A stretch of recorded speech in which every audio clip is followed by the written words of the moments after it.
Hello guys, आज है fourth day हमारी सीरीज का जिसका नाम है 100 डेज 100 क्राफ्ट। 100 डेज 100 क्राफ्ट से आप समझ चुके होंगे कि हम 100 दिन में कुछ 100 क्राफ्ट्स बनाने वाले हैं या फिर बेसिक आर्ट्स की वीडियो सिखाने वाले हैं, छोटे बच्चों से लेके जो भी नीडी हैं उन सबको या फिर जो भी आर्ट एंड क्राफ्ट लवर हैं उन सबको।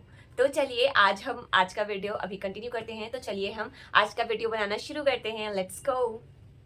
हेलो गाइस, तो आज हम बच्चों के लिए आर्ट बनाने वाले हैं जो कि नंबर 6 से बनेगा। और जो नेक्स्ट आर्ट होगी वो हम स्मॉल अल्फ़ाबेट यू से बनाएंगे। सबसे पहले जो ये हम 6 से बनाने वाले हैं वो एक बहुत ही क्यूट सा बेसिक सा आर्ट होने वाला है जो कि बच्चों को बहुत पसंद आएगा और वो इसको अपने एक्स्ट्रा एक्टिविटीज़ में भी बना सकते हैं। आप वीडियो को देखते रहिए और आपको जैसे बताया जा रहा है, जैसे इंस्ट्रक्शंस दिए जा रहे हैं, उसके अकॉर्डिंग आप अपनी आर्ट को बना सकते हैं।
है। आई होप आपको मेरी ये वीडियो अच्छी लगी होगी। अगर आपको ये वीडियो अच्छी लगी है तो आप मुझे कमेंट सेक्शन में बता सकते हो कि आपको ये वीडियो कैसी लगी।